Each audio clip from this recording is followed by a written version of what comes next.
was, of course, that that lovely lady Irma. I'm glad that Yes. you guys are okay. You guys were out without power for a few days, weren't you? Almost 8, almost 9. Oh, It God. was a long week. We lost kind of track of days after a while. So Sunday through, it was Saturday night through almost Monday. Yeah, no, it was Friday morning. So it wasn't quite that long. It was like 6 days. But yeah, we spent a night in a bookstore, spent a night at a friend's house, and even a couple nights in the unair conditioned, lovely Florida heat. Oh, my goodness me. I'm sorry to hear Adventure that. stories galore. Yeah. I thought it was only a few days. I guess I lost track, too. I didn't realize it was that long. So, yikes. Yeah, it was a good long while. So. I mean, I know that you guys have a couple friends. Uh-huh. We have a couple friends who just got power. Are you serious? What's going on out there? What is this, the Dark Ages? They can't get the trucks out there? What's going on? Oh, it's called utility company monopolies. Uh-huh. Yeah. And you can't blame one political party because they're the highest donor to both political parties. So, oh. Funny how that works, until we get isn't a it? decent third party, this is what we're stuck with. So. Nice. Well, I wasn't kidding. I mean, I know that you guys are all about Florida. You write about it and you love it, but Vegas would always welcome you both out here. Just saying. That's at some point we're definitely going to do that. You're gonna come out here and we're gonna treat you to the parks, and then we're gonna come out there and you're gonna treat us to Penn and Teller. Absolutely. Hey, did you guys know that? I guess I was hearing on Beyond the Darkness, they were talking about the fact that they were dying to get Penn Jillette on their show because I guess he's the biggest skeptic on the planet as far as paranormal stuff. Am I right in hearing that? Have you? Yeah, he's one of the members of the with James Randi, and one of his disciples, who's probably one of the greatest stage magicians of all time, who famously carries a $100,000 check in his pocket for proof of the paranormal, and he will cash it at any moment, and no one's ever taken that check out of his pocket because no one's ever met his criteria. Yes, and Penn is also with that. Although Penn is also a collector of occult paraphernalia, like big time. Yeah, I don't know exactly. And also one of the nicest guys you'll ever meet. Is he? That's cool. Yeah, so I wonder what constitutes this irrefutable evidence. I wonder what would it take for this man to give you said check? I don't know. I remember one of the I keep wanting to say it was either Edgar Casey or one of the spoonbender guys was doing where he was moving pencils with his mind. Mm-hmm. And Randy's like, okay, well we've he did it on a TV show, and Randy's like, okay, well he's doing controlled breathing. He's controlling his breathing and pushing the pencil with his breath and not his mind. Let's put some styrofoam, some really light styrofoam in front of the pencil, and if he can still move the pencil, I'll give him the check. And the guy was like, oh, the styrofoam blocks my I can't make it through the styrofoam with my mind. It obscures the concentration. So he's like, well, then again, I don't have to cash the check. Check is still in his pocket. Yep. Well, as is life, I guess. Yes, hi, finally. And I just want to congratulate you guys because you made it on the epic show Coast to Coast with Eerie, Florida, which it didn't surprise me. I was just very happy that it happened straight out of the gate shortly after the book came out. So I'm very, very proud of you guys. We had a lot of fun. That was an interesting night because again, West Coast time, and it's not pre-taped, so I had to stay awake way past my bedtime. Yeah. And then answer George's questions, which were awesome. And it was a lot of fun. It was definitely something I will remember. And my nerdy bucket list. I'd always wanted to be on that show, and now I have been. So now if I can just get on Ancient Aliens somehow, I'm gonna have to figure out a way to get Ancient Aliens into Eerie, Florida too. Right. You guys could figure a way. I know there's plenty of alien stories or some kind of tie-in with that for that show. You guys can do it. We've actually got a lead that we're working on. Oh, So. Teaser. That's right. Teaser for you. All right. Can't wait till the second edition comes out. So I kind of heard something like you guys sold out on Amazon there for a little while. They were scrambling. They are in second print now. Wow. I still don't think it's up on Amazon yet. I think it still says back. It no longer says out of stock. It now says back ordered, shipping in like 2 weeks. But our publisher assures us that they'll be out in the next few days, and and shipping returns. So it should be up. We do still have copies at our local store because they ordered big, and we're still selling those through the EerieFlorida.com website. If you go to the link, you can get a signed copy from me with a quick illustration from Kari on the inside cover, which she's still managing to do quite a few at every appearance we do. Wow. And all that. Very much over dozens. I don't know beyond that. She's lost track of how many she's drawn. Yeah. Yeah, we had an initial pre-order at the bookstore of over 50 copies, so that was nice. So they had to order a second case, and that doesn't sound like a lot, but when you consider that bookstore sold, I want to say 7 copies of Stephen King's latest book, that's a nice boom. Nice, yeah. So for a little indie bookstore, they treat us really well. So go ahead and give out the website now. Yeah, it's EerieFlorida.com.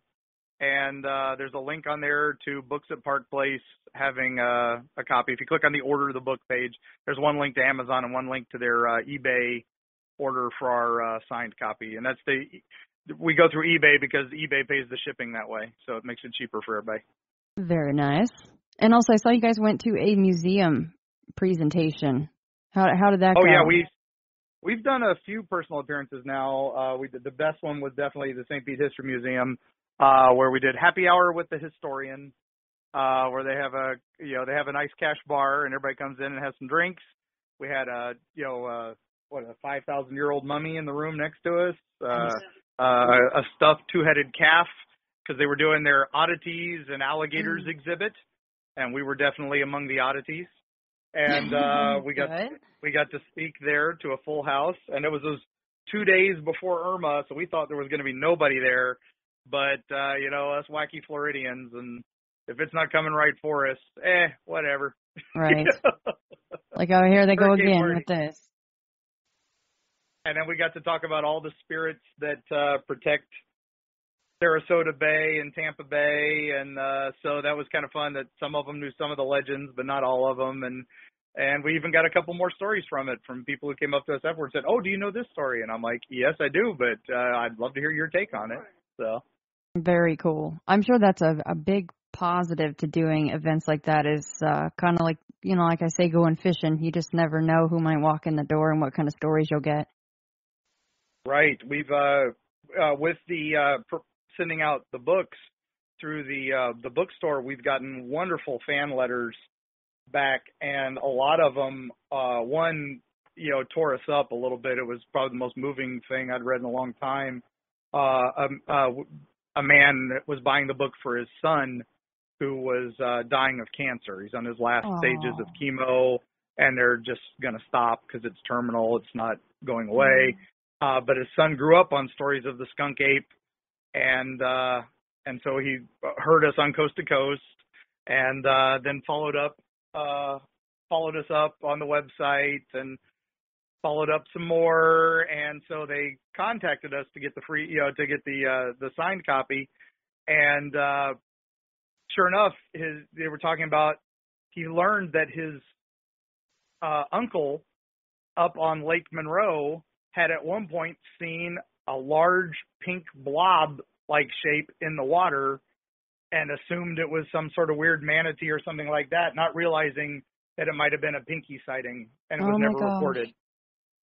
So it was a sad story, but then with a tie to a legend that we didn't know about. So it was like, oh my gosh. And that would have been around the mid-'80s, which would have been about the time Pinky stopped being seen so regularly. So, if, that would have been, oh my gosh, just a crazy little thing. So. Wow, thoughts go out to that family. I can't even imagine. Yeah, it's terrifying. But we wonderfully sent them the book with Kari drew a wonderful picture of the skunk ape fishing and catching Pinky, and it was adorable. So hopefully how perfect would that cheers be, right? Up and, yeah, two cryptids in one. That's great. Yeah, hopefully that'll cheer them up. So. Yeah. So what about those presentations? Any more coming up for you guys?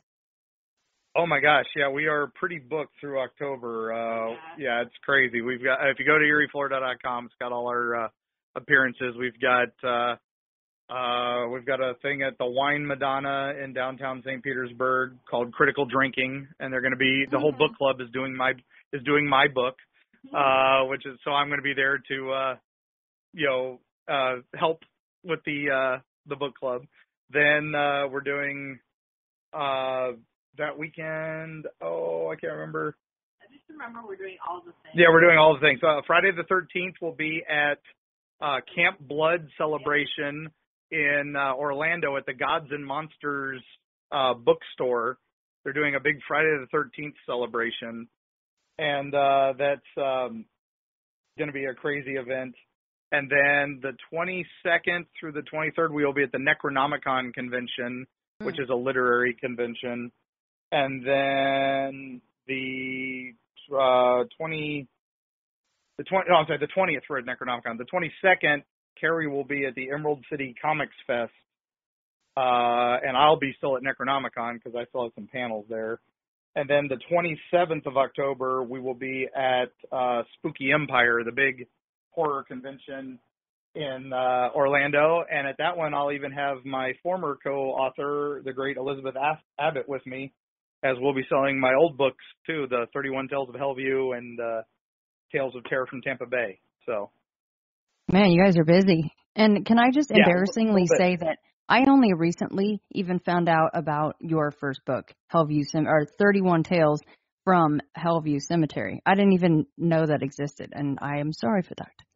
I want to get that, and maybe I know we talked about doing a Halloween episode. Of course, that's if you guys have time because you're so busy, which I'm very happy about.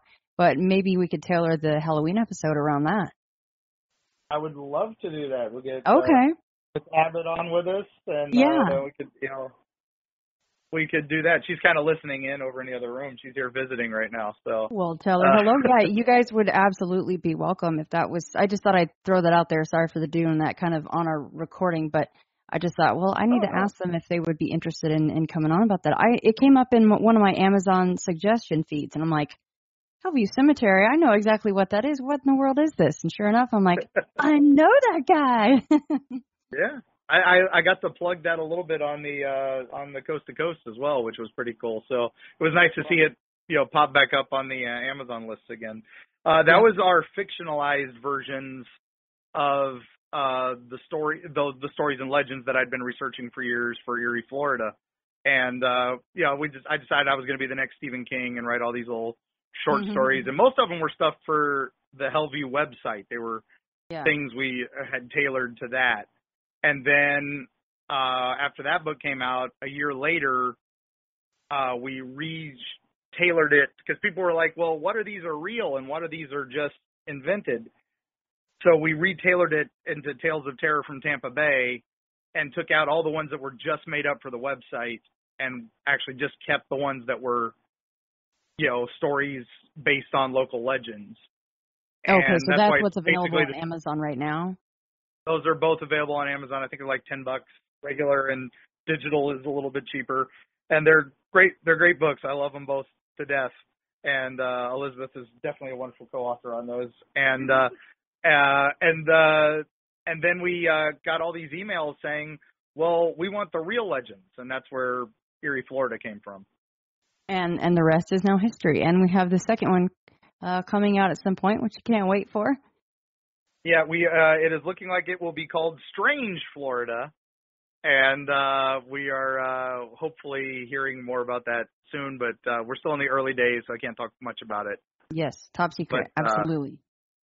Top secret, but keep your eyes open, and we'll keep the Eerie Florida as like the mothership and the little projects coming out of that. So. Well, awesome. Well, good. We have some stuff to look forward to. I will pick up that book straight away so we can get our Halloween episode ready to rock. So, okay, all right, I sent you a list, of course, when we were going to do this the first time. Then Skype just took a dump on us. And you were like, oh, but wait, let's add in there mini lights. And to be honest with you, this wasn't one that I read. I just actually barely skimmed it. And for some reason, I thought it was about, I thought it was UFOs. I judged the book by the cover on that one. And I didn't realize that it was actually these terrifying little creatures that look like they're floating, and there's this little chant that you can do. If you say it 3 times, then they'll come, and they're born of some witch. And I'm like, this is amazing stuff. So if we could, let's just start right off with the mini lights. And I don't know if you guys have had time. I know you've been so busy, and I'm not trying to force anyone to listen to my show. But in episode 101, I had Peter on. That is a pseudonym for him. He didn't want to come out with his full identity, and neither did Pam. And she was in episode 103, which was all about what she considers is the Fae.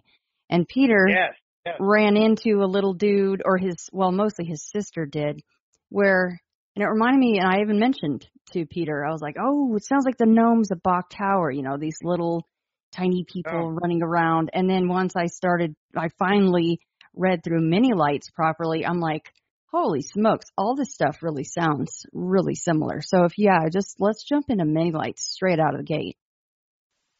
All right. Well, definitely. Mini lights was the first story I really wanted to write about. There have been tons of great ghost story books about Tampa Bay and St. Pete that I grew up with. Most of them written by the wonderful Deb Fretham, who used to host the little local ghost tour down here, and she actually still talks at Tampa Theater every year, giving a ghost tour of Tampa Theater and talking about the ghosts just there and all the ghosts in Ybor City. And she's an amazing lady, and we love her to death.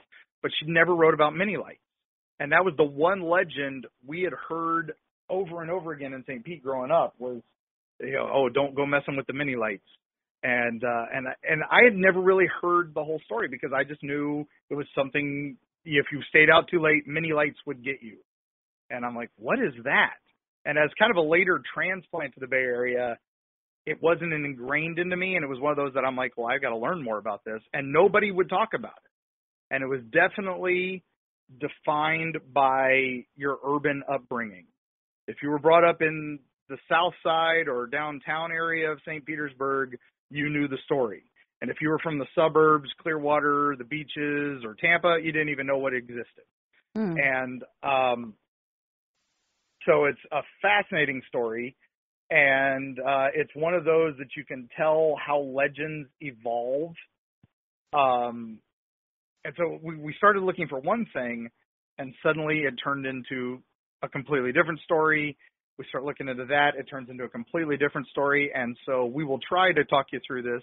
So bear with us. Mm-hmm. The beauty of this is there's a local art group, the Vitale brothers. They make murals that are pretty famous all over the area. And they're actually trying to crowdfund a movie about mini lights because they want to do a local urban legend. And I'm going to be, they fell in love with my story from the book, and they've actually contacted me to try to help be a co-writer on the movie. So there's a little plug there for mini lights. Look it up on seedandspark.com and, follow that. But anyway, so that's just to show you that, my involvement in this now, from just an urban legend. So mini lights goes back. The first version of the story we heard was a little lady who ran a boarding house in downtown St. Petersburg around the time of the early railroad days and the times that the circus was in town. Ringling had already built his museum down in Sarasota, or his mansion down in Sarasota. There's now a museum.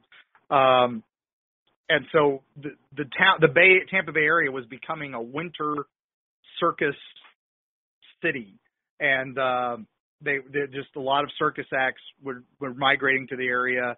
And that's even the town right on the other side of the bay called Gibsonton is famous for it.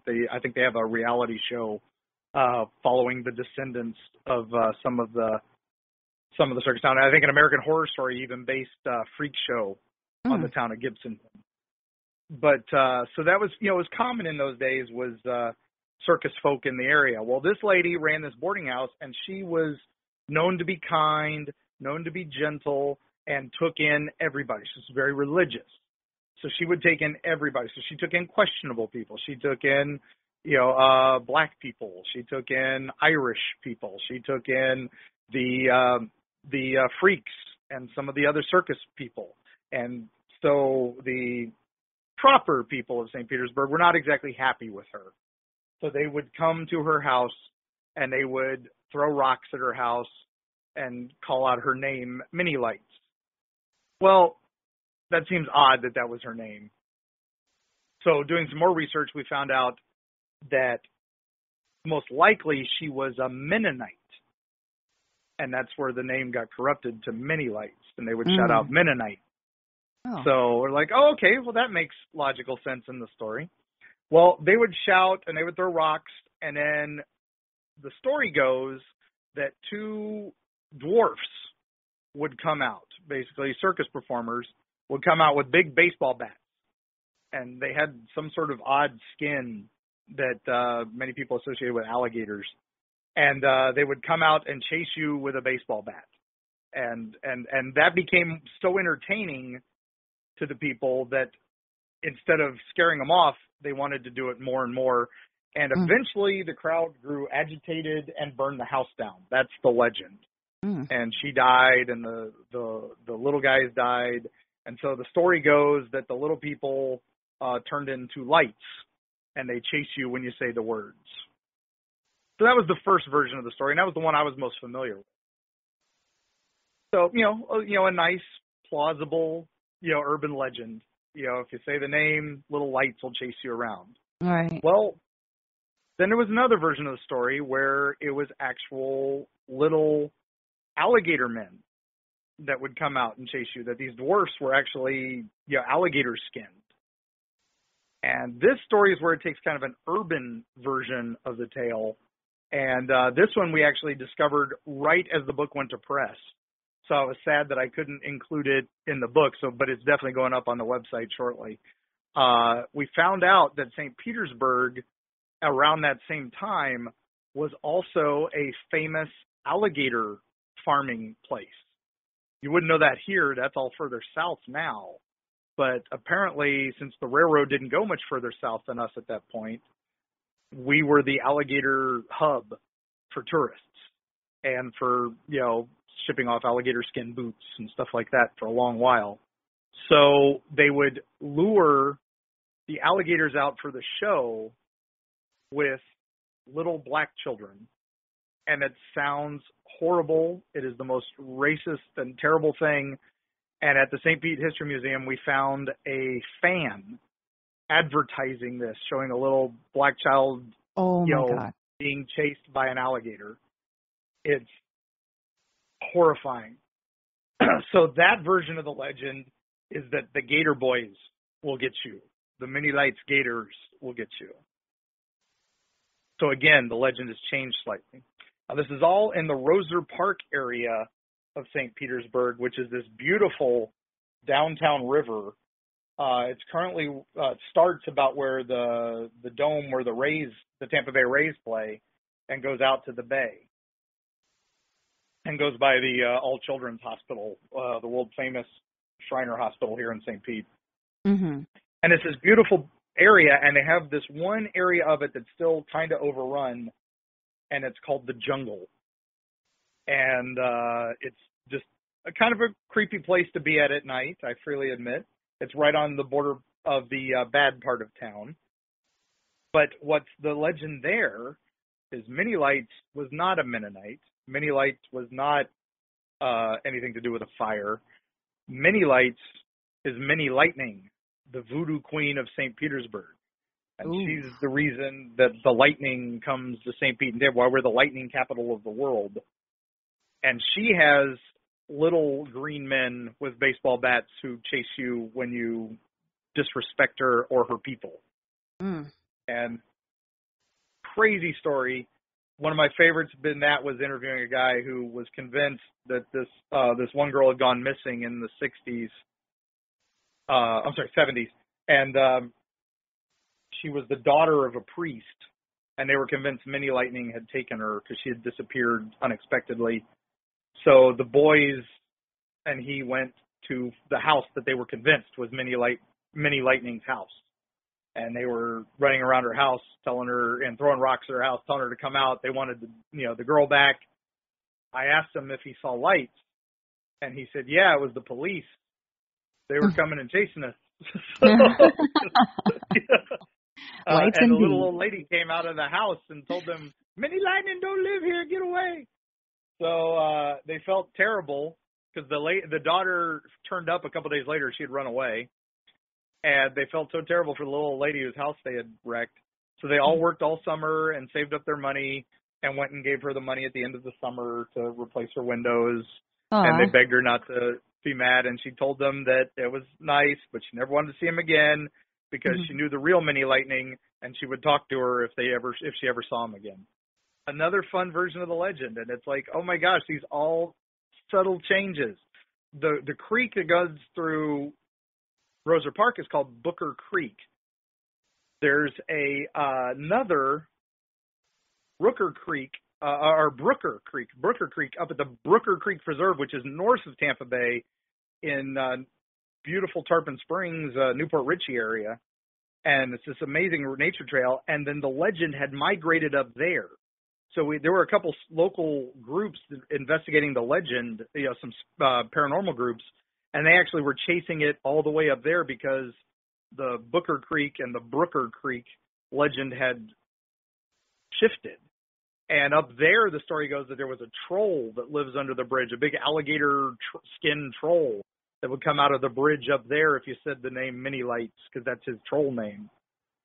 And that one we finally figured was because so many kids camping up there had heard the story of Mini Lights. And if you're telling a ghost story, you don't say, and it took place back downtown 30 miles away. You say it takes place right here. Yeah. And so we think that's how that story migrated. So that was such a fun story to just see how it migrated and how it changed and how the legend morphed over the years. We couldn't find any reference of a burned down boarding house around that time, although records weren't always the best. But we did find records of a circus fire from one of those circuses that had come down here. And so that might be where that part of the legend came from. So it was just fascinating to study how all these things piece together and become part of a story. Yeah, the teaser is really creepy. You have the gentleman talking about how he saw them and they were floating and they're really fast and strong. And if you saw one, that it was the last thing that you would see. But of course, then how would there be anyone to report it? Yes, but exactly. I always thought, maybe I should go to Florida and try to do the chant, right? Which is it goes something like Mini Lights, please come out tonight, right? Yeah, we've been down to Booker Creek a couple times and tried it, and sadly nothing yet. But maybe we just haven't found the right bridge and the right house yet. So what happens? I have to keep the crime down so that you're not like, I see the Mini Lights, and it's just the cops again, you know? Yeah, but on the plus side, that she is one of the spirits that keeps the storms away from the bay. Mini Lightning supposedly wars with Marie Laveau up in New Orleans, and she likes to send storms away from us and up there, which would explain quite a few storms that suddenly change course and head up to New Orleans and never seem to hit Tampa Bay direct. This is even this one turned at the last minute. Didn't hit Sarasota, didn't hit us. Yeah, it did. It is a cone of uncertainty for a reason, and that's what we try to tell everybody. It's, when you see that bullseye right on your head, you're like, okay, it still could go 100 miles either direction, and that's a big difference. But this was a big storm, so there was, not saying we got off scot-free. Like I said, we were without power forever. There's still trees laying every road that they haven't picked up yet, and some still down power lines in the area that they're just not running power to. We still don't have street lights on our street. at night. With that's kind of nice. It's the first few nights after that, you suddenly realize how many stars you're missing. Right. By not being out in the country. Yeah, that would be nice for Hellview Cemetery time if the lights just happen to still be out. Just those lights, though. If they can clean the trees up, that'd be nice. But that would work out well for Hellview. Yep. If we ever get a permit again, we are definitely. My thought this year was like, oh my gosh, all this brush everywhere. I could just totally make a forest maze with just all this brush. That's right. Just spray it down with fire retardant, let people walk through the haunted forest. Yeah. Call it the Blair Witch experience. Just send them in with a flashlight and just let them go off into the woods. Yeah, get the little fake fingers and tie them up in the little packages. Oh, that part creeped me out. She found that finger outside the tent. I'm like, Oh, no. God, yes. It's been a long time since I've watched those. I've never even watched the second one because I just assumed it would be pretty bad. But the first one creeped me out. It had moments. If you enjoy it as just another fun horror film and don't tie it into Blair Witch, it's actually a decent movie. But, yeah, knowing how great Blair Witch was and then this. And I will say the new one was actually decent. I enjoyed that. Yeah, I haven't watched that either. I'll have to check that out. We went and saw it today, and it was a great movie, but it was also disappointing as a horror film. So, yeah, but that's another. Yeah, I saw it too, and it took a long. At first, my first reaction was for actually the first probably half hour was, it is ruining it. They're trying to go way too over the top. They're going for really cheesy scares, like there's a part in a library where the headless, being is chasing after. Oh gosh, what's his name? Anyhow. Yeah, and I'm like, really, guys? Really? That's what you're going for here? It took a while before I was, like, enjoying it. Of course, the relationship between the kids and the jokes, even the dirty jokes, I'm just rolling at those. I thought that was genius what they did with the relationship with the kids. And I'm finally reading the book now, which is, of course, amazing. It's usually always better than the movie, so really liking that. But they couldn't quite pin down what time period they were in because the bullies were still acting like 50s greasers. Right. And, and a lot of the stuff was very 50s, 60s. And then, we've upped it to the 80s. I'm like, I know that's so that they could do the sequel current. Yeah. But, it was odd. So. And the book does take place the whole book not except for when they fast forward, but in the 50s. Is that correct? Right. Yeah, the book was the 50s, 60s because it was Stephen King's childhood, and then fast forward to his modern day, and that's now they've updated it, and it's odd. So all that money at your disposal, and that's what you do. Like, keep it subtle. Come on. The CGI is a little wonky at a couple places too, and I'm like, really, with that big of a budget, and you still can't do the scares of a TV show that had a budget of about $50? Right. It just a guy in a clown suit and some creepy lights and fog machines. I'm like, that was better at some points than this. It ruined it for a while there. Okay, so let's jump to Brooksville and the Bradley Massacre. Okay, this is up around northern Florida before the Bend. It's kind of, again, as we talked about in the previous Eerie Floridas, you get all the stuff on the beaches is pretty normal for Florida. You go a little further in, it gets a little creepier. You go a little further in, and it's a lot creepier. And that's where this is at. Brooksville is a very rural area of Florida. It's just starting to get some suburban, people moving there because it's not too far from Tampa. So, and not too far from Orlando. So it's one of those people don't mind the hour commute to work. So it's starting to places for people to go. Yeah, we are running out of places in Florida, so people are doing that. So it's building up. But Brooksville has an amazing Civil War reenactment every year called the Brooksville Raid, which is one of the few actual Florida battles that occurred. But this basically is a different story. There was a Major Bradley, and he was one of the chief officers of the Seminole Indian War.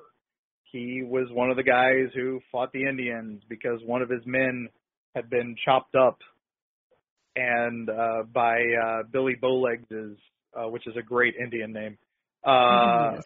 by his tribe. So he was one of the men that went to war against the Seminoles. And after the war, he settled in North Florida. He liked the weather, he liked the area, and a lot of guys down here did, and decided to start coming to this area, and that was spurred the early settlement of the state. And so he set up a farm up near Brooksville in a town called Darby, which is no longer there. And they had a fort nearby that was only a few miles from them. And there was already the fort in Tampa, which was, just a little ways to the south. So they felt like they were in a pretty safe area, and they set up a homestead. He was getting on in age, and he had a bunch of children. And there was a tribe to the south that wanted vengeance, one of the descendants of Billy Bowlegs, and wanted personal vengeance against Major Bradley. So there had been reports of Indian raids nearby, and so the people in the area started getting a little anxious and started going to Fort Darby for protection. But Major Bradley and his family were like, if anything comes up through Tampa, we'll know about it. So we're not too concerned. Kind of like, some of us riding out hurricanes. Right. We'll get warning about it. We can wait till the last minute. We'll just buy some water and some batteries. Yeah. These guys sneak past the fort in Tampa. They sneak past a bunch of other stuff. So it is blatantly obvious that they're on a course for this guy. And, it's obvious that it's a personal vendetta. And late night on the Bradley farm, one of the farmhands gets shot, and then one of the boys gets shot. And at that point, the panic sets in. They realize what's going on. The mom is running around from house to house trying to grab her children. Of course, it's a Civil War family, so there's dozens of children, and they're because hey, it's a homestead. It's how you get labor. That's right. But they also had slaves, and they're trying to figure, and so the farmhands, everybody's running around trying to stop this. The dad, Major Bradley, is actually sick in bed. He had been very ill, and one of his sons comes into him with his gun, and as he dies at his father's feet, according to the reports from the paper at the time. And so the dad grabs the gun and goes out and starts shooting. There's one story, the mom swore that there was a white man leading these Indians. So it wasn't just an Indian attack, that this was some sort of political or some sort of vengeance for some slight other than the Billy Bowlegs slaying. But anyway, it's another just dark history, and it is the last Indian raid this side of the Mississippi. And they wind up chasing them down into the all the way through Tampa and all the way out into the swamps of the Everglades before they track them down. And there they find some of the spoils they had taken, and that was pretty much nearing the end of the Seminole Wars. So it's, just another dark piece of history of Tampa Bay. Now, where it gets eerie is that when a few years later, when Major Bradley is really and truly on his deathbed, and the family has gathered around him to send him off, they said shortly before he died, a half dozen Indian warriors appear beside his bed, and they're wearing ancient Indian garb, not the traditional garb of the time, more closer to the Timucuans or even the before that the Tocovegas, and they all raise their axes and chop him in the heart. And that's when he, they're like spectral, but solid enough where everybody's seeing them. And they stab him in the heart with their axes, and then he raises up and gasps. And that's his last breath. And that was actually reported in the local paper at the time, which later became the Tampa Tribune many years later. So one of the early reports of a ghostly sighting, and maybe they came to get their coup, from the man who had caused them so many problems in the past. Once they get near and around the house, it's really a brutal little scene with all of the people attacking and then those that are being attacked, including the kids, because they didn't give a crap who they were hacking up and stabbing and shooting and all that once they got to the house. So, horrible story. Definitely read the book. You'll get the whole historical account. And that's all done from interviews with survivors and even some ancient articles on it that we dug up from the Tampa Library that were pretty cool to read.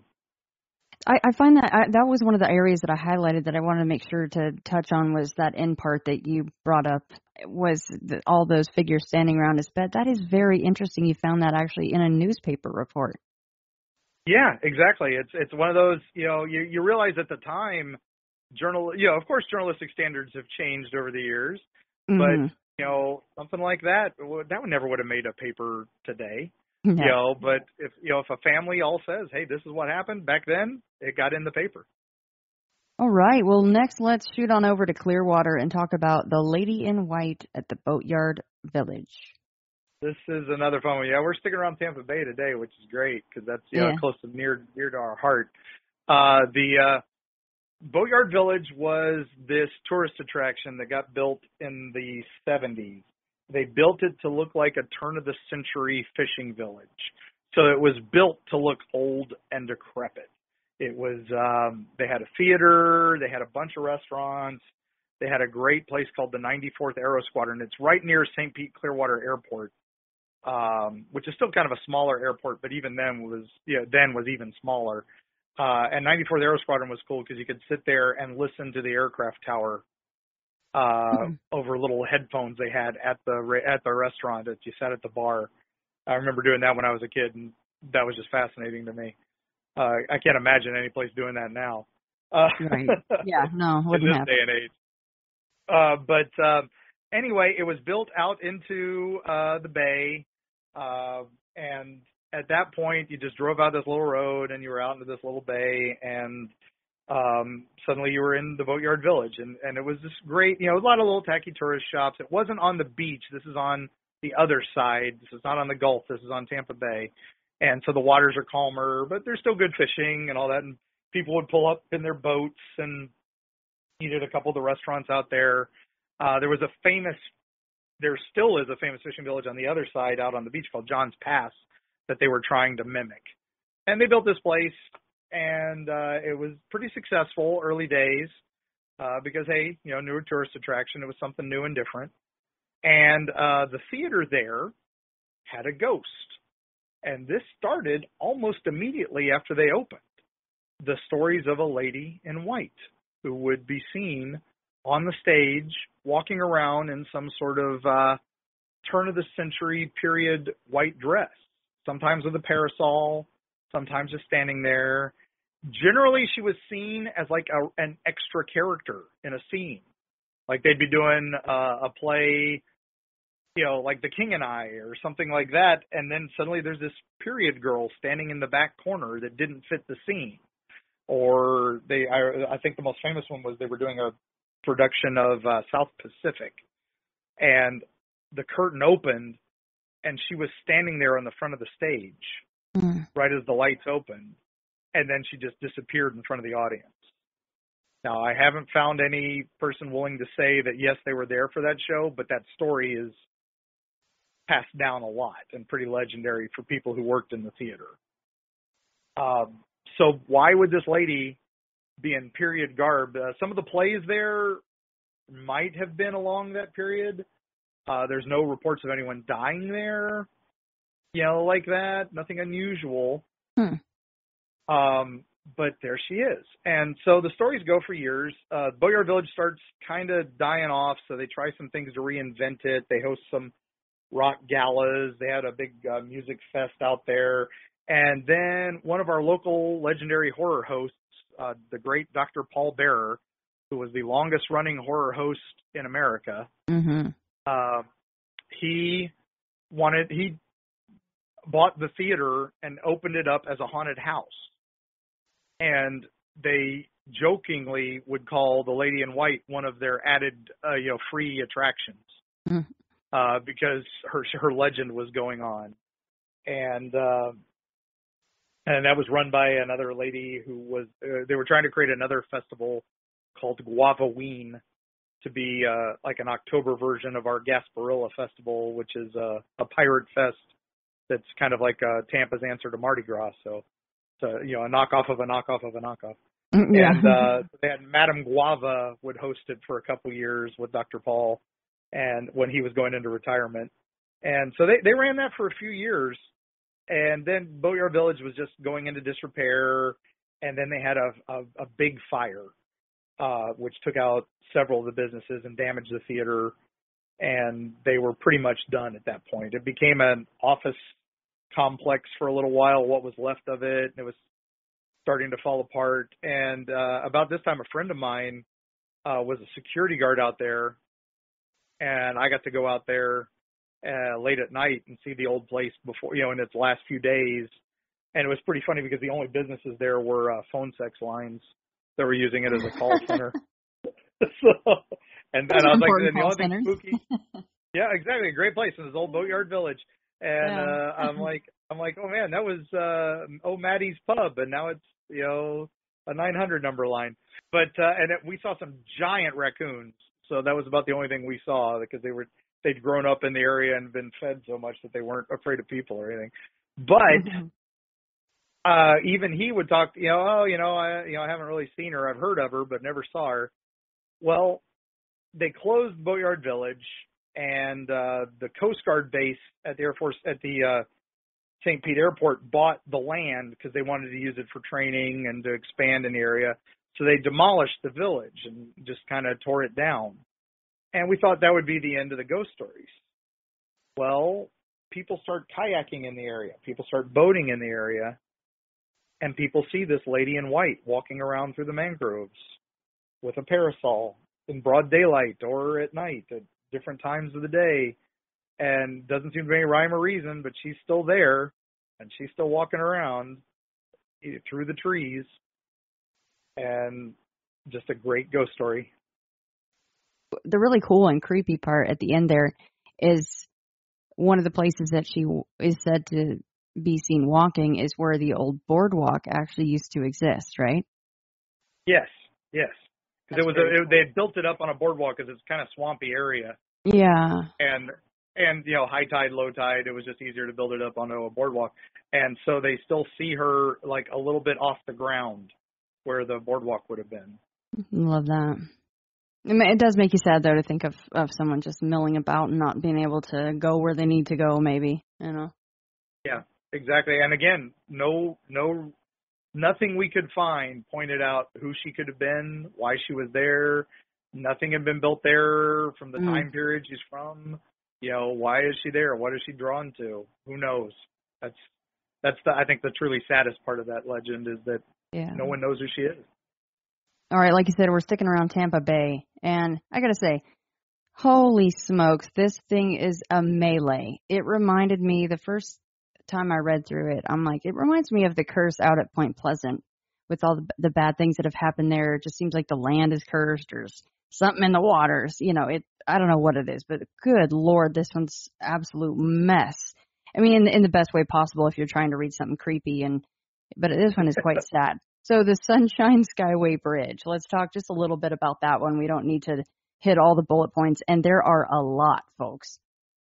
Oh, man, yeah. This is the Sunshine Skyway Bridge, one of those beautifully named bridges, and it is the iconic bridge now that they've rebuilt it over the south of Tampa Bay. Before the bridge was built, if you wanted to go from St. Pete to Sarasota, You had to go all the way back out of St. Pete, up through Clearwater, across to Tampa, back south through Gibsonton, through all these other little towns, Arcadia, and then you'd come out, and then you'd have to go back to the West Coast to get to Bradenton or Sarasota. And it would take you about 6 hours, 3 to 6 hours, depending on the travel, and the time period. So they built the bridge across. There were many bridges built across, but the first major one was the Sunshine Skyway Bridge, and that cut it to an hour across the mouth of Tampa Bay. And Tampa Bay's mouth is pretty treacherous. It's a pretty heavy shipping lane to the ports of Tampa.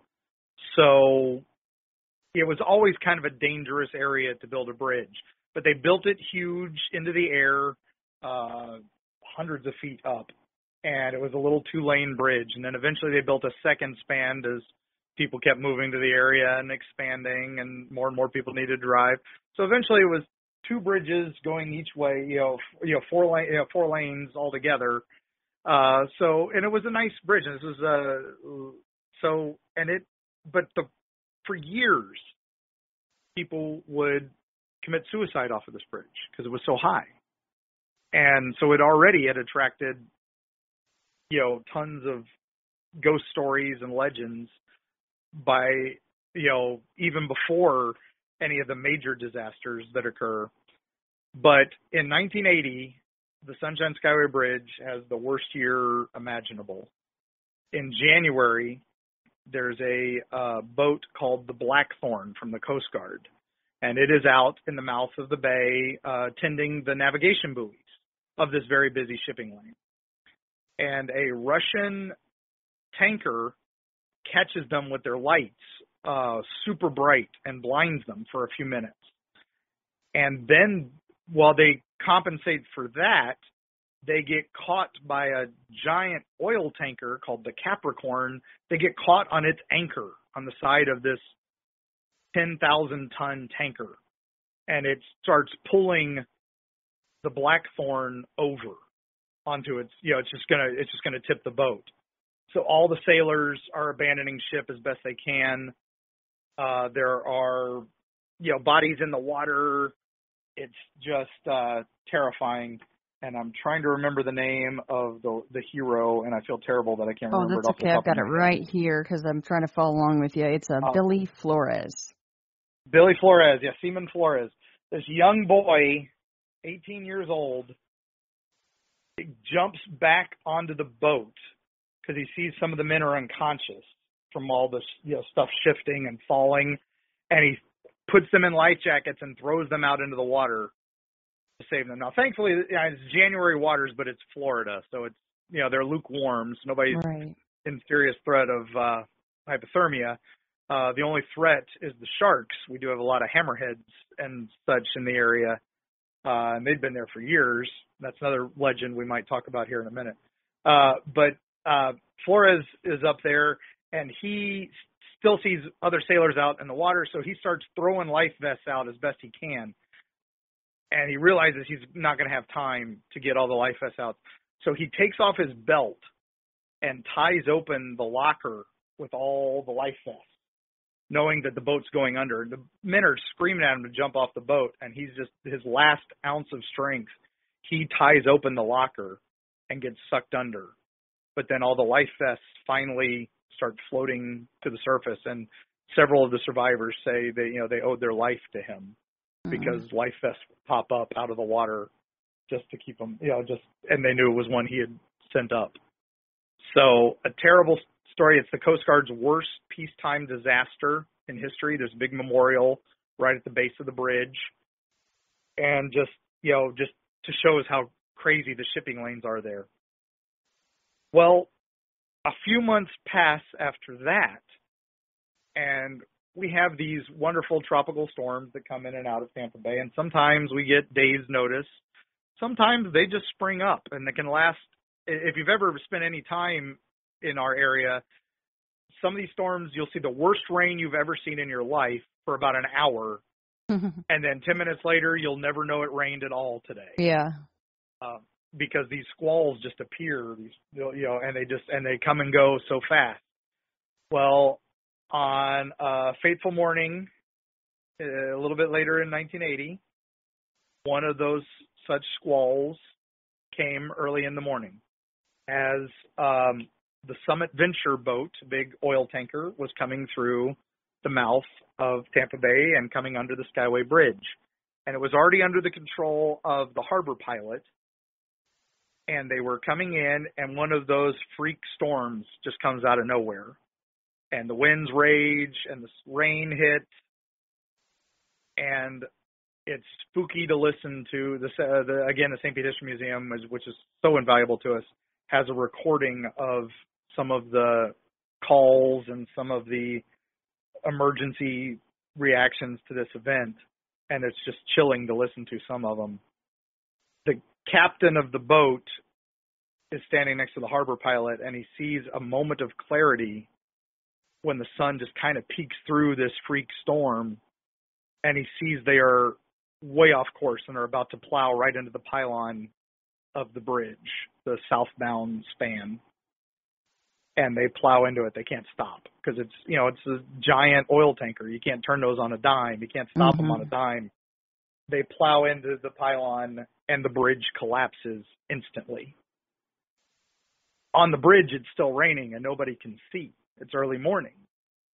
And cars are just driving off the top of this 150-foot drop into the waters of Tampa Bay at 70 miles an hour. And a Greyhound bus goes off. 23 people die in minutes. Thankfully, some guy, a used car salesman with two other used cars guys coming down to Bradenton, stop at the last minute because they see the taillights just fall off the cliff in front of them in the fog and wind. And so he stops at the last minute, and there's a great picture. It's one of the famous historical photos of the car just kind of precariously balanced like you'd see in a movie just before the stop. The truck that went off in front of him is actually the only survivor. He landed on the boat because the Summit Venture had cruised through so much further before stopping that he actually landed on the deck of the boat and survived. Wow. The only survivor. The recording is, the bridge is down, the Sunshine Skyway Bridge is down, shut it, close it. And, oh man, it's just chills. And years pass, they build a new bridge that's much safer. They put, bumpers on it so that can never happen again. They've got, a big rock leeway wall they built so that no boat can do any serious damage to it anymore. And it's still, it's a beautiful bridge to go across, but it is still, anybody who has any fear of heights, you will hear them say, I hate that bridge. I hate that bridge. The scariness continues. It is also a huge number of suicides on that bridge. There are ghost stories. There's a hitchhiking ghost that's so famous. She hitchhikes, looks like a wet girl. She gets in the car, and the minute you turn around, ask her where she's going, she disappears. The old spans, they actually kept part of it up as a fishing pier on both sides of the bay. And fishermen out there still say some mornings they see the bus drive across and dive into the water. And one of the chilling tales I heard was a guy said everybody's screaming on the bus except one guy in the back who was smiling. Oh. And that was a creepy twist. Oh my gosh, yeah. I love that part with the smiling guy. At least somebody's smiling, huh? Oh gosh. So much tragedy. And then we have our cryptid out there. Yes. Who is our Moby Dick. We must talk about that. Yes, we kind of have to talk about him. As I mentioned before, we have lots of hammerheads that like this area because the tarpon runs and the marlin runs out here, they like to eat them. But they also were attracted to the mouth of the bay, I assume, for many, many years. But we have a great beast that lives in our bay, and it is called, with the best name ever, Old Hitler. Old Hitler is a great white hammerhead shark with scars all over his body, 30 feet long, giant, scars from harpoons and fishing hooks. And, of course, the legend says, because his name's Old Hitler, one of the scars is shaped like a swastika on his forehead. And, of course, it's a great story and a great fishing tale. We went out to the Skyway and went to the fishing pier, and it's so funny when you ask them, say, anybody seen Old Hitler today? They'll be like, oh, yeah, he's hanging out by the bait shop. He's hanging out over there. Everybody knows him. And you get out there, and, of course, there are hammerheads.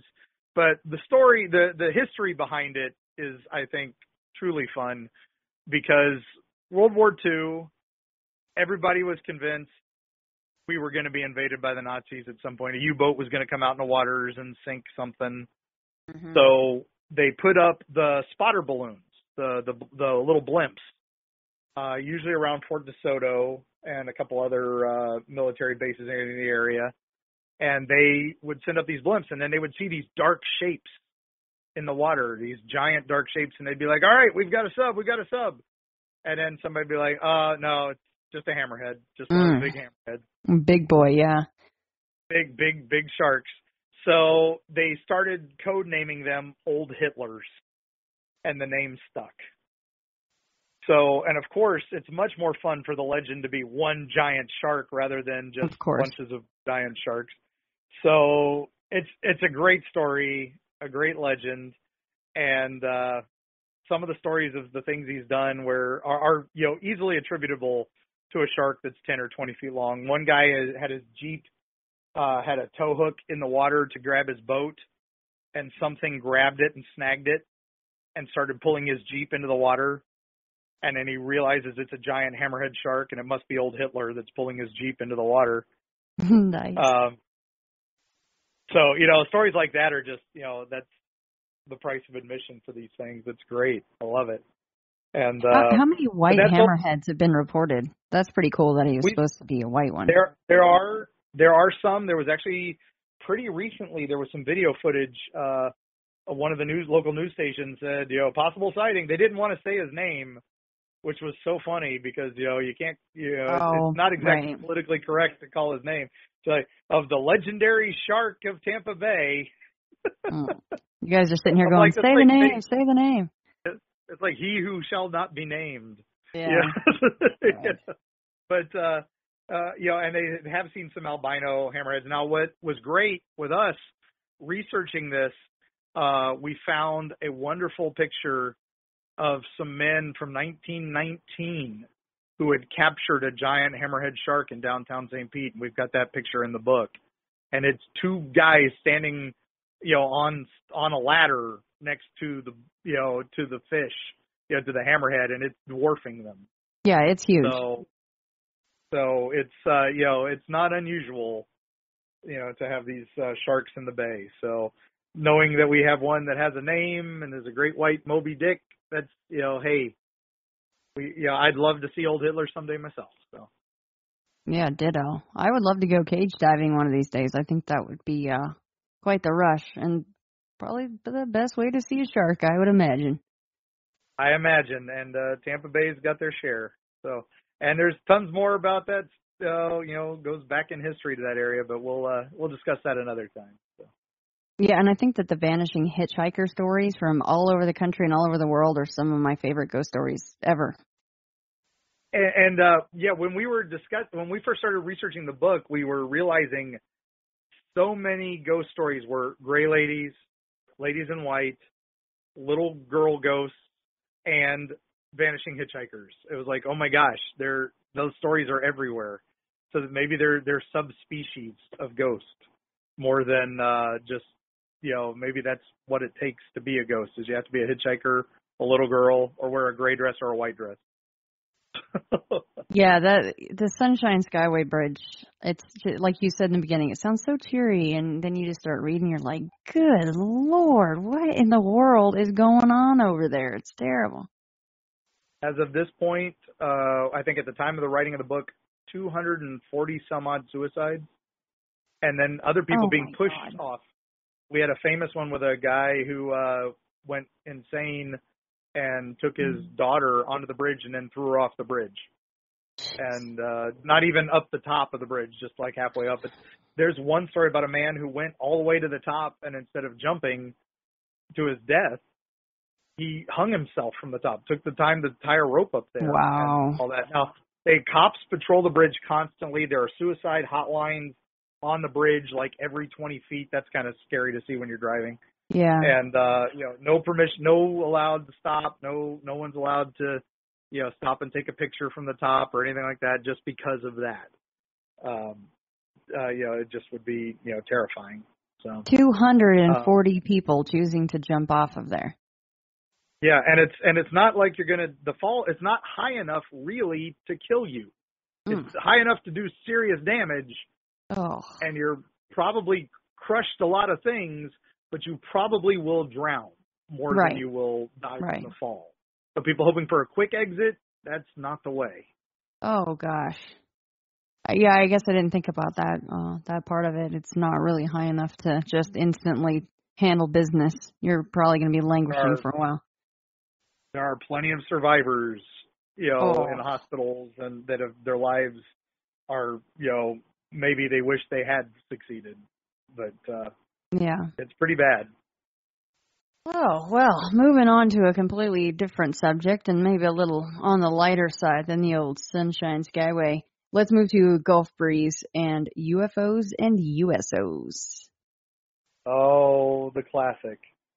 Gulf Breeze is synonymous with UFOs almost as much as Roswell for a little while. Mm-hmm. There was a famous UFO flap in the 80s where hundreds of sightings were coming in every day.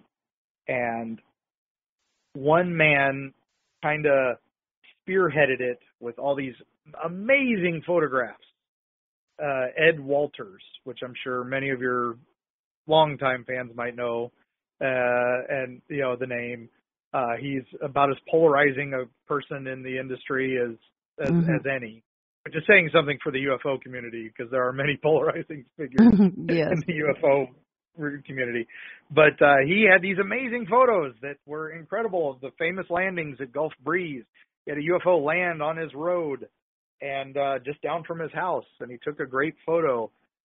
And of course, he was immediately, the skeptics came out of the woodwork saying, this is ridiculous. These are obviously hoaxed. And to be fair, they do look very double exposed and all that. So he was given a second camera that was sealed by some newspaper saying, well, if you can get so many of these photos, get one with this camera. And he turned in a few photos with that camera, that looked very similar.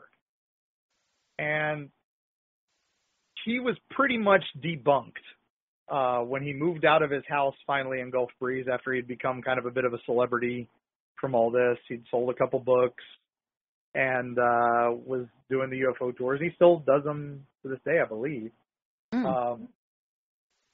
He got debunked because they found in his attic, next to a bunch of the newspaper clippings from his stuff, the model that looked exactly like the ship that was in his photos.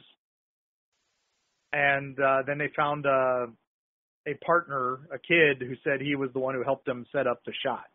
Oh, gosh, at least take the darn model with you when you move. Exactly, when you move out. Of course, the conspiracy theorist will say it was a setup, right? Or he does, probably. That's exactly what he says. He says that he was set up. This is a way to discredit him. He has a great drawing where he was almost abducted by an alien wearing some sort of suit of armor. If you look up alien in armor, you'll see his sketch will pop up immediately, and it is the craziest looking sketch ever. But the problem with this is, he might have taken advantage of it. He might have done some terrible things. But even if he did, what about the hundreds of other sightings at the same time? Right. That he had nothing to do with. And also, that area, Gulf Breeze, is right in between Eglin Air Force Base and the Pensacola Naval Base. So it's a very restricted area. And if you're going to, we went and visited a city called Destin, right near Gulf Breeze. And the only way to get there is on this one road. And suddenly your Google Maps becomes all blacked out except for the road.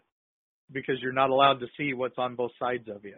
The Mm, satellite interesting. maps of the area are completely blocked off, even more than Area 51.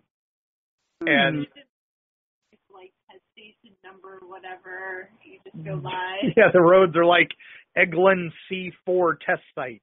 Oh, All this, and then you're on the beach and it's a beautiful tourist town again, and you're like, what did we just drive through? And no street lights, no nothing, just scary little interstate in the middle of nowhere. And so Gulf Breeze, while we were there, we went to Ed Walzer's old house to get a photo and to take a photo down his street of where the landing hit. They actually have a mark on the side of the road because it's so famous of where the sighting occurred, and you can actually see the angle he took the shot. While we were there, 3 black helicopters buzzed us out of the Air Force base. That's perfect. It was great. There are so many stories still of sightings in that area. And of course, most of them are disregarded anymore because of what happened with Ed. But we talked to so many people up there, and one of my favorites is where USOs, which are unidentified submerged objects. Most researchers don't think they're a different thing from UFOs. They think they're just, because usually one becomes the other. Either the submerged object takes off out of the water and flies away, or a flying object lands in the water and then starts cruising underwater. And this is where the black triangles come in, the famous black triangles. There have been numerous sightings up there of these giant triangular ships that make almost no sound, and they float above the water and then land in the water without making a splash or barely displacing the water. Or our best story was we had a fisherman who was out in the Gulf, and this is way up in the Panhandle, almost to Georgia and Mississippi, Alabama, right up in the corner, for those of you trying to figure out where Gulf Breeze is. And he's up there fishing, and he's out at a depth of 200 to 300 feet, and suddenly his depth finder starts giving him alerts that he's at 12 feet, and the alarms are going off. He's about to hit a reef or ground or something. So he runs up above deck to figure out what's going on, and he sees this giant black shape with blue lights around the corners come up from under his boat and fly above him for a couple minutes, hovering above him, a giant triangle, and then it just takes off into the night. And, we hear fishermen stories. That's where we get some of our best stories and some of our best legends. But this guy, man, the hairs on his arm were standing on end as he described it. He was sheet white telling this story, and that's I have every intention of believing him on that one. And then sure enough, we find other people who told almost similar stories. So do we think it's aliens? The popular theory up there is it's a joint project between the Navy and the Air Force. So you've got both bases less than 20 minutes apart. And that would be a perfect place to test a project like that, right? Absolutely. Well, and especially, I guess, if you think of, like you said, the fishermen, where if you're, especially in person, and somebody is sheet white and they've got goosebumps and they're having a hard time retelling. But at the end of the day, unfortunately, it's just a guy fishing. So I'm sure the government is like, cha-ching, it's not, it's neither here nor there really to them. He took pictures, but it's a pitch black ship in a pitch black night. Right. And there's 3 little dots of light because it's 100 feet above him. So, or 1,000 feet above him. He's like, what does it look like? It just looks like 3 lights, I'm like, yeah, exactly. We some strange thing flew past us one night while we were up there, and I know it was just a military plane or something because it was making ungodly racket. But I tried to get video of it, and I couldn't get video of it because it was so dark, and it's up in the air. Everybody's like, oh, well, if they're so common, why don't people get video photos? No. Because you can't. It's a black ship in a black night. Good luck. Yeah, I'm tired of hearing that. And that's even if you're not stunned or that you don't need a diaper. to think to take out your phone or your camera. I mean, that's a whole succession of things that have to happen, including and up to it's not a black ship against a black night. So, yeah. Right. Exactly. Try taking a picture of your bedroom at night, without the flash. Yeah. And see what comes out on your phone. Nothing. Yeah, just about zero, nothing. So it's like, yeah, he saw something. I don't know if it was alien, but it was definitely something. Oh, I love that fisherman's tale. I would have needed a diaper. I mean, if poor guy probably thinks he's going to ruin his boat and he's going to be stranded out here in the middle of the bay and he's going to crash his boat and then a craft comes up. Diaper time. Yep. Man, I love that one. I'm glad that you brought it up because I did star that one. I'm like, well, I bet Mark will, but if he doesn't, then I'll kind of bring that one up. That was one of my favorite ones. I tried to put in my favorites into the book. Because I love me some fishing, and of course, I'm in the middle of the desert, and I don't really go to Lake Mead or anything to go fishing because I feel like the fish have 3 eyes and stuff like that. So it's not the most beautiful place to go fishing, so I don't go there. But I love me some in the boat on the water fishing, and I just easily put myself in that fisherman's deck shoes, proverbial deck shoes, and I'm like, nope, that would be some creepy stuff. And he was by himself, right? He had nobody else there witnessing that with him. Yeah, exactly. No other witness, of course. Yeah. Creepy. Yep. Love it. Okay, so let's jump into something that we all think is absolutely fantastic, and that is, of course, skunk apes. We had to save, one of the best for last, right? Yeah, skunk apes are the Florida Bigfoot. I know you've already had a few. I think you've had you had one episode recently dealing with them, and many of the Bigfoot shows and some of your previous existence I know dealt with skunk ape stories. So we've while we were researching it here for the book, we found stories all over the state, of course. Up in the Panhandle, they're more dogmen-like, and we think they might actually be more similar to that form of cryptid. The ones down in the Everglades seem to be more ape-like and more placid and, tend to avoid people, hide in the Everglades, more classic, Bigfoot-like, but seem to be thinner a little bit, more almost, orangutan-looking colors. And there's the skunk ape research headquarters down there in the Florida City, which sadly is one of the areas that got hit pretty hard by Irma, and I have not been able to get down there to make sure everything's okay. But from what I heard, they weathered it all right. But there's a campground there right next to the Skunk Ape Research Center, and the guy who runs that place will gladly take you to some famous skunk ape spots. And he has a cast of a foot, a 4-toed foot, and he also has some photos he's taken of it there, as well as a nice little animal, Everglades animal zoo that he's got in the back of the shop that's kind of fun to go through as well. So highly recommend that place while you're down here. It's on the old Alligator Alley, so it's not the interstate. It's the old, 2-lane road, and alligators literally right on the side of the road. They're not hiding at all. They're not hiding at all. It's not hard to see alligators on that Alligator Alley. Oh yeah. We stopped at one spot, and there were I think we lost count. There were at least a dozen just in this one area, this little parking spot, and they were all just getting some sun. Dinosaurs, man, I love them. Yeah, they're fun to watch, and when they move, you realize how fast they move. Most of the time, you look at them, you're like, "Is that alive? Is it?" And then when they move, oh my gosh, yeah, you run. Yeah, you run and scream like a girl. Yep, exactly. But anyway, so the skunk apes live down there, but then there's a third one, and these remind us more of like the northeastern, more classic Bigfoot and Sasquatch.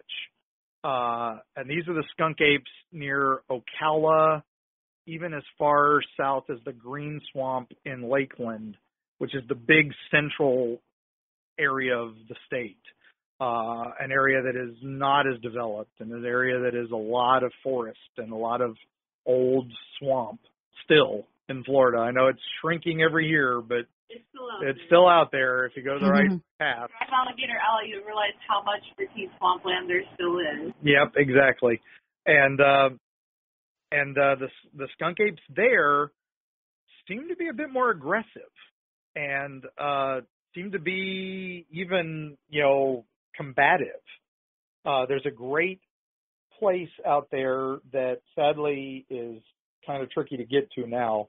In the Ocala National Forest, there's a old ghost town called Kerr City.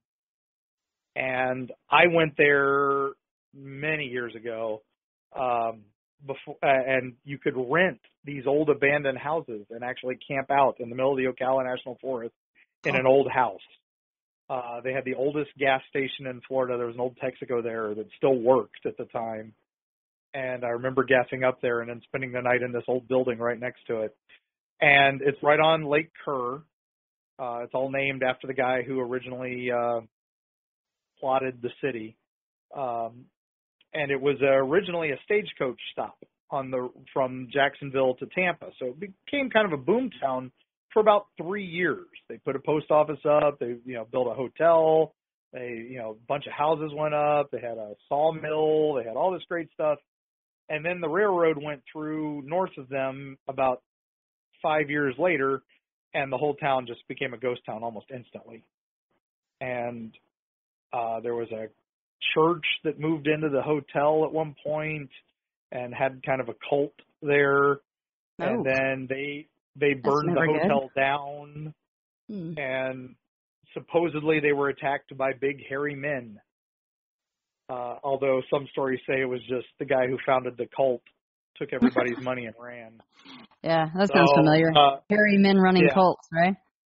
Yep, exactly. But supposedly it was the Indian spirits of the area, the earthly spirits that are big hairy beasts that protect that area, and they chased the evil cult out. So that's where the stories kind of start, and that's in around the 20s. And I'm sorry, Mark, to interrupt you, but the picture from Kerr City Ghost Town, is that the actual house that you're talking about right now? That's the house. That's the house I stayed in. Yes, the one that's in the book. Very cool. It was a great, creepy house to stay in, and I was so glad I had that old photo from when I stayed there, because we couldn't get back to it to research it for the book, because now Kerr City is now all owned by one guy, and he has closed it to the public. And there's some national historic landmarks there and some famous historic buildings, but you can't go visit it anymore without his permission, and he was not very forthcoming with permission. He's had a lot of people go out there. There's a famous cemetery out there, and they've had some ghost hunters go out into the cemetery at night without permission, and so he's become more of a recluse, and he got ticked, so he closed the place off. Oh, I was going to say, because considering it's historical, he could make, a fair amount of money, at least enough to live on, and maybe then some if he opened it to the public. When I was there, it was, I spent $100 a night to stay in this house. Wow. And there were other people at almost every house was full. So, of people. So he was making good money. So I don't know, just all the stuff that soured him to it. But anyway, that area still has lots of trails around it. You can actually still get back to the ghost town without getting onto private property, the outskirts of it, by going through some of the trails through the woods there. And that area still has numerous skunk ape sightings all the time. And you got to be careful in that area, because there are bears, there are Florida panthers, there are wildcats, there's all kinds of and of course our most famous Florida predator, the mosquitoes. But those little bastards. It was in the middle of nothing. There's just a little wee sign that's easy to miss. Yeah, we went out there. I was taking Kari out there, not knowing that it had closed. And I was going back by memory as we were driving out there, and I was trying to find it on Google Maps. And of course, it's the middle of the Ocala National Forest, so the satellite is spotty, and then we lost cell signal. Phone signal. Yeah, there's classic horror movie. Exactly. I'm like, oh my gosh, we're gonna die. But we get there, Driving around in RVs. You're like, yeah, oh, people, for these all you people see in are this book. all you see on the side of the road are people in ATVs and and camouflage. Yeah. And you're like, oh man, this is Like, oh, God. I hear banjo music, I'm turning around. Yeah. Babies crying in banjo music. Yep. But and there's all these little paths that go off into the swamp. Who knows where they're going? But anyway, we're driving down the road and we see the sign, welcome to his, famous historic Kerr City. And then the turnoff is blocked off. And I'm like, wait a minute, where's the turnoff? And then we came back and there's the gate and it just sign says no trespassing. I'm like, oh, well, so much for that. And then we tried contacting the Ocala National Park Service and they're like, oh, you have to contact this guy. And they're like, good luck. Yeah, that's what they said. Yeah, and he never even returned our call. So thankfully, we had some, the stuff I had done from years before, but we did talk to people who had survived, and there's a couple famous cases out there. One of the first major Bigfoot hunts in America was when a bunch of Boy Scouts out there in the 50s near Kerr City got attacked by a great beast in the woods, and they were convinced it was an ape man. And they came out of the woods and, screaming, and nobody believed them. But then when they got there, they found odd tracks and odd fur that didn't match the bears of the area. And so they started a hunt there. Didn't find anything, but of course. But that's one of the most famous cases out there. I think that's a really bad ad for the Boy Scouts. It's like, join the Boy Scouts and never sleep again. Go out into the swamp and get chased by a skunk ape. Yeah.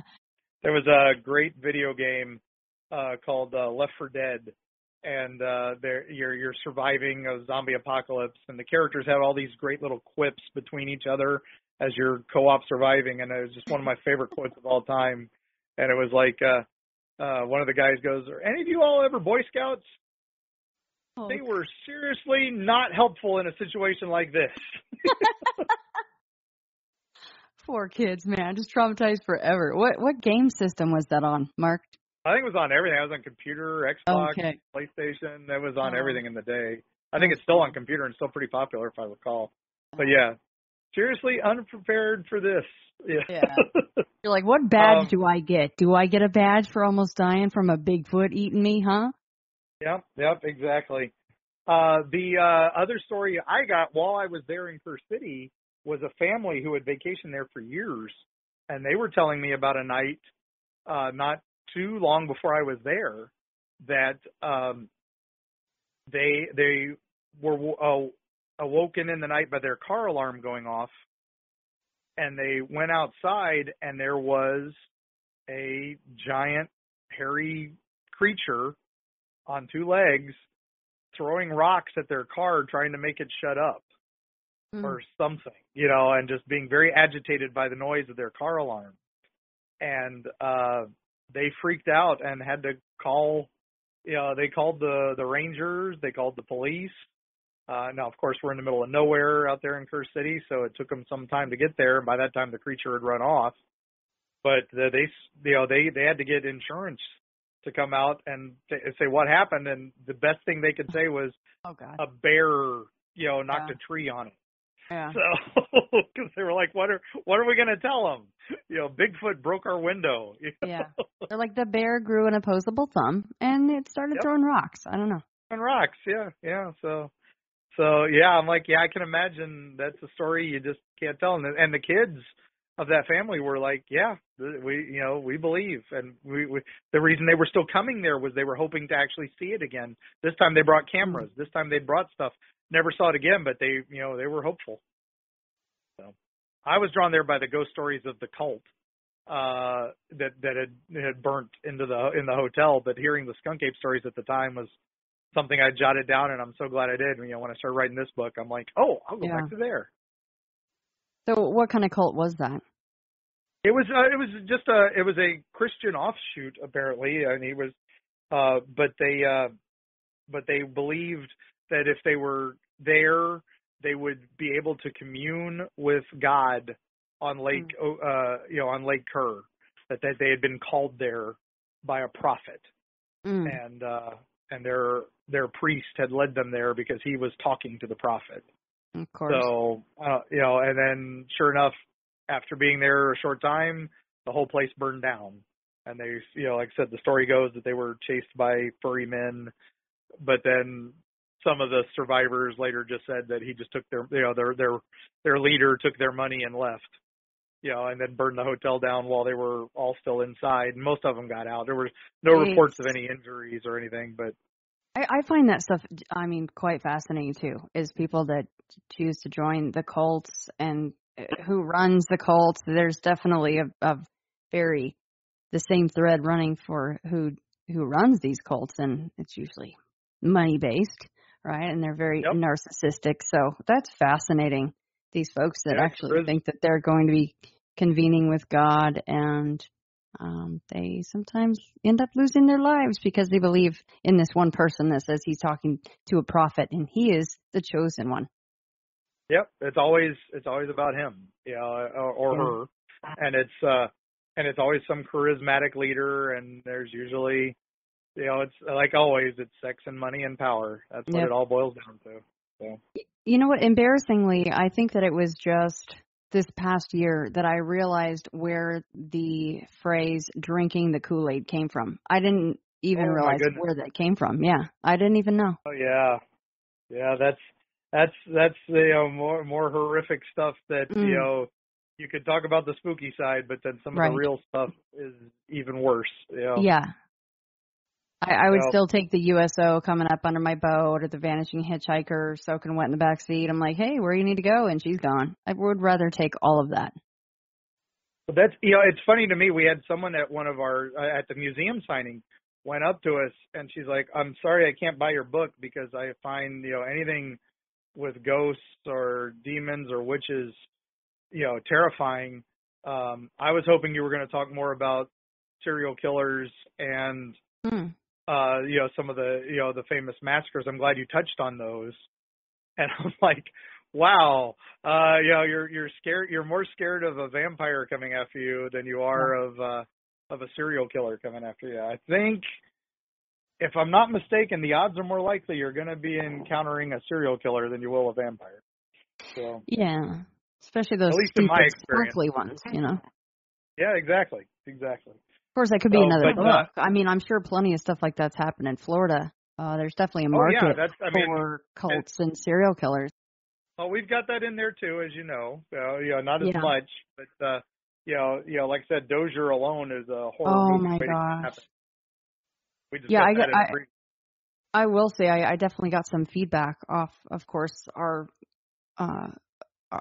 first talk when we had Dozier in there, and they're like, wow, I had never heard a story like that before out of Florida. And that was a terrifying one for folks because it was going on just under everyone's nose. And they're just like, and the ones that knew just kept letting it go on. And it's disgusting.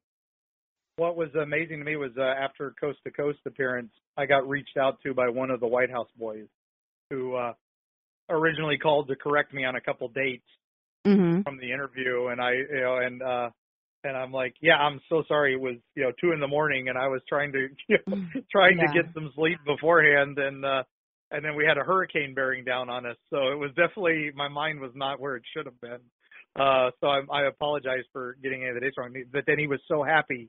I told him, I said, basically, I was just trying to draw attention to you guys and, and the horrors that happen there. People still don't know about it. People still don't talk about it.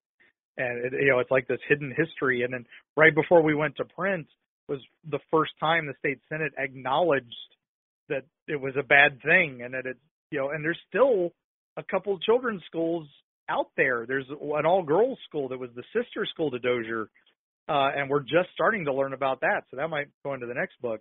Again, same allegations, same everything. And it's like, God. My God, and that one's still open. So we're going to have to look into that a little more before we can make any judgments. But right.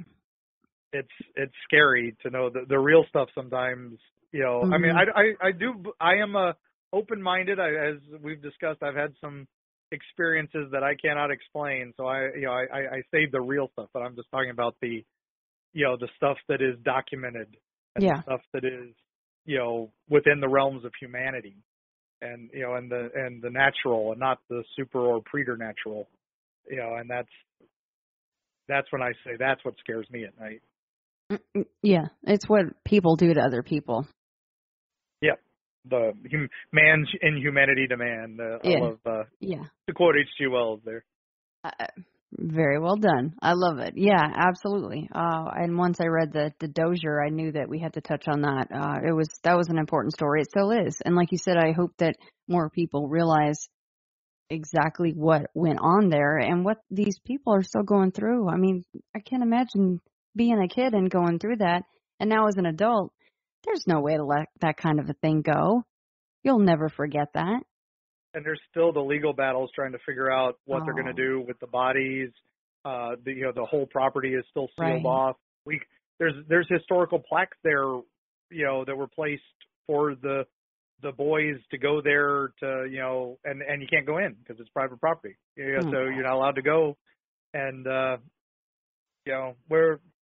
it's sad and a dark spot in history, but even the nearby town of Mariana is still just coming to grips with it.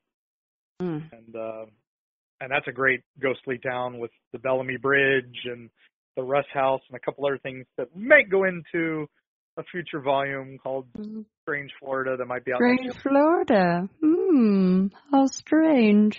But in the meantime, Eerie Florida is available right now from Amazon.com and your friendly local bookstore. And we were a #1 seller for a little while on Amazon. We got our little badge and everything. That was kind of cool. Yeah, you were. It was kind of fun to see the different categories because you'd refresh and it would be a different category every time. I'd never done that before. That's and it was awesome. like #1 in occult UFOs, #1 in supernaturalism. I'm like, that's a category? That's an awesome category. And so you start looking up, finding out what other books. Our You're favorite like, is that a word? All right. #1 in travel photography. Cool to be kicking National Geographic's butt for a little while there. What about original artwork? See, that was what I was hoping for. Yeah. But I didn't see that one. But dang it, Kari certainly did a heck of a job on it. Yeah, she did. Can you guys mention again where people can get signed copies of Eerie Florida, please? Yes. Once more. If you go, the easiest way to do it is to go to eerieflorida.com. And there's a link on the front page that says order the book. And on that, there's a little subpage with a great picture of the Bellamy Bridge, the most haunted bridge in Florida besides the Skyway. And it will, there's 2 links there. One is to Amazon. You can get it on the iTunes bookstore and all that. But if you want a nice paperback copy signed by me, probably sketched in by the wonderful Kari Schultz, who did all of our illustrations for the book, we are actually selling out of a local bookstore here near us. And if you click on that link, it takes you to a nice little eBay page, and you get the book. It's cover price and a little extra for shipping, but you'll get a nice personalized copy from us. And if you message us, asking for any specifics, we try to accommodate. But if we don't hear from you in a couple of days, we'll just ship you a nice copy with some random sketch and some signatures. And I like to leave little bits of travel advice in them too, so you'll get a little more than just an autograph. So very cool. Well, you guys know you're one of my favorites. Thank you. Thanks for being, patient with Skype, and then we had to be patient with Irma. I'm so sorry about everything you guys went through with that volatile lady coming through Florida. So thanks for being patient. Oh, no problem. Like I said, it could have been so much worse. We were just thankful we got through with minimal damage and all that. I lost some fence, and one of our window air conditioner units died thanks to the power surges and all that. Oh boy! But and then and a few $100s worth of food spoiled out. But the house next, just a few doors down from us, had a tree that went right through them. So could have been much worse. We only had Category 1 winds here. Some of the state, Jacksonville is still, they didn't even get hit. It was just the storm surge, because the storm was so big, flooded the town. And it was some eerie days here. The bay had emptied. All the water went out of Tampa Bay at one point, and people were walking out along Bayshore Boulevard in Tampa. If you ever drive there, it's just beautiful, right on the water. People were walking out into the bay because the water had gone so far. I It was didn't being see sucked that. up by the storm. Yeah, there's some eerie pictures. You know, we drove around the night before the storm, and everybody had fled. So, you know, the town was empty. The next day, you know, it looked like the zombie apocalypse because everything was boarded up and, you know, and everything was empty. And then the next day when all the power was out everywhere, it was pitch black everywhere you went. And the few places that had power, the few places that didn't, it was very Twilight Zone monsters on Maple Street. You know, people without the cool were, monsters, except for the people. Yeah, exactly. Well, the first few hours, people were like, "Oh, okay, well, some people got power right across the street, and I don't. I'll get power back." After a day or two of that, those people were ready to kill their neighbors to steal an electric cord, you know, just to charge their phones and stuff. Yeah, the bookstore we sell the book out of never lost power, never lost anything. So, you know, we crashed there one night, and we opened it up to the people of the town so that people could charge their phones and have some air conditioning for a little bit. And I love books at Park Place, St. Petersburg. We love you. So. That's because God loves books, and He's like, you will not lose power no matter what. Yep, exactly. I'm just saying. We had our little never-ending story party as we slept in there and read books. Yeah. That's epic. I can see him sitting up in the attic right now with the wind blowing in his face, and he's trying to shut the window. That was a great visual. Well, tell that lovely Kari and Elizabeth, of course, now who is invited on with you for a Halloween episode so we can talk Hellview Cemetery. Let me reiterate what you were saying or revisit what you were saying in the beginning. So I have it written down. Hold on, I'm sorry. So don't order Hellview Cemetery, order something of Tampa Bay. What was it? Oh, no. Either one. 31 Tales of Terror, 31 Tales of Hellview Cemetery was the first book. Okay. And it's very cool because it's got great photography from the haunted house for 20 years, tied in with stories of all the characters and all the legends. And it's a great book, and it's a lot of fun. The second version is called Tales of Terror from Tampa Bay, and all we did is we took out about 10 of the stories that were made just for 10 or 15 of the stories that were made just from the website and just for the haunt, and replaced them with more local legends, you know, stories inspired by local legends and monsters from all over Florida. And it's a little less photography in that one from the great Black-Eyed Susan photography, but because it was, you know, more just random stories from all around the state. But again, creepy reads, lots of fun. We were definitely going for that scary stories to tell in the dark vibe for the stories. So good for all ages, a little creepy, a little gory, some serial killers, some, you know, our creepy clowns, and a couple poems by my daughters when they were very young based on their haunted house characters growing up in Hellview Cemetery, and from the lost cemeteries of Tampa Bay that we discussed in our first experience here with you. And so, yeah, they're either or are great. They're $10, and they are a lot of fun, good reads. And I think they're like 99 cents on Kindle or something. They're super cheap. So definitely, you know, worth your time, I hope. And you can get a bit more of my fiction stuff there. But then, the current book, the one we're talking about today, Eerie, Florida, definitely pick it up. It's $21.99 from History Press, and it's selling out everywhere. But be patient, more are coming, and by the time you get this, they should be up. And if not, like I said, order direct from Books at Park Place on our website, Eerie, Florida, and you will get a special copy. And we do have them in stock right now. So, yeah, we're sending you yours. We meant to get it to you for your birthday, but we got a little busy with this book promotion and then a hurricane. Oh, that darn hurricane! I know. Excuses. No, yeah, I know. Thank you so much. Mini Lightning didn't do 100% of her job, but she got at least 90% of it away. No, yeah, thank you so much. Yeah, no worries. So, thank you so much, Shannon. We love you. Yeah, love right back to you guys. I mean, the second that, of course, the next book comes out, that's going to be another probably few episodes for End of the Fray. But up until then, we'll do a little Halloween party here for End of the Fray with you guys, okay? Love to do that, and then maybe we'll come on and tell you some of the stuff we're working on for the next book. Oh, I would love that. All right. And then I've got to call into your line some night and give you a couple more of my personal encounters over the years. So. Oh, please do that, Mark. I would absolutely love if you did that. I appreciate. I meant to mention that. I'm sorry, you did call in for episode 100, and I cut that into the show. So anytime that you guys want to call, feel free. I'll cut that into any of my shows anytime. I've got one for that might be for your April Fool's show because it's definitely one of those twist endings that ranks up there with some of the best sitcoms of all time. Nice. All right. Well, have a great Halloween, Shannon, if we don't talk to you before. But we'll talk to you before then. But yeah, I'm going to hunt you down because I would like you guys to be kind of featured for maybe a Halloween episode for End of the Fray. Maybe we could do it. We're going to be at Spooky Empire the weekend before Halloween, so maybe we could do it. Yeah, if not, or maybe we can do it live from Spooky Empire. That would be great. Do it that night. We could call in from the hotel and tell you a little bit about Spooky Empire and then tell you some spooky stories. That would be really fun, and it doesn't have to be a long one. I don't want to take away from you guys' trip. So, even if it's a 40 or 45-minute episode, we could do that. That would be great.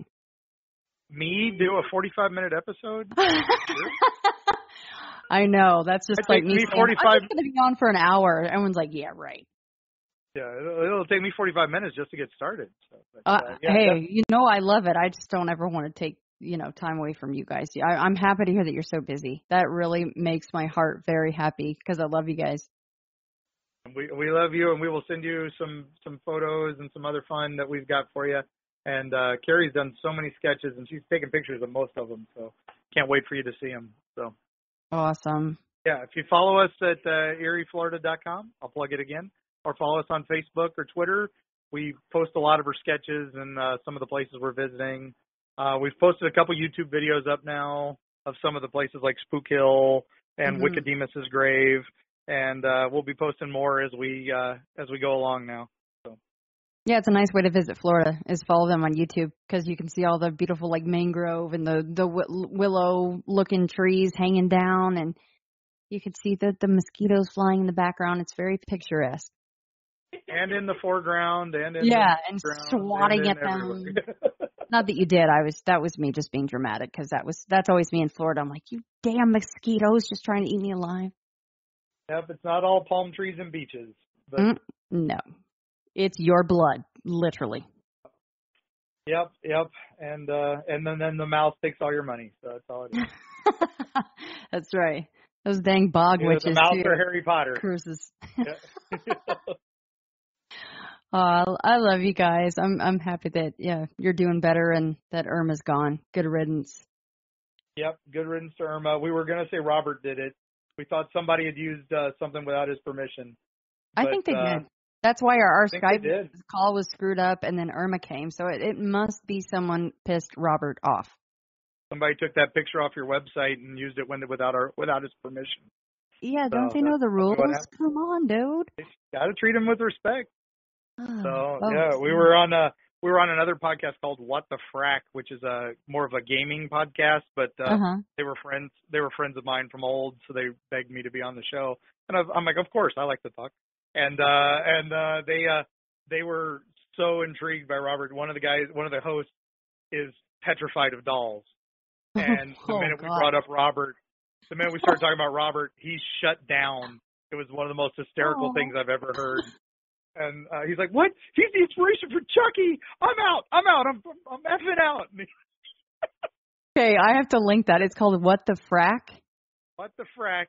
This was their spin-off show called Matter of Frack. Okay, and, Matter. How funny are those titles? I love it. It was their pilot episode of that. The What the Frack is all about video games and nerd stuff. And then Matter of Frack was their one where they kind of branch out and do some other stuff. Is it titled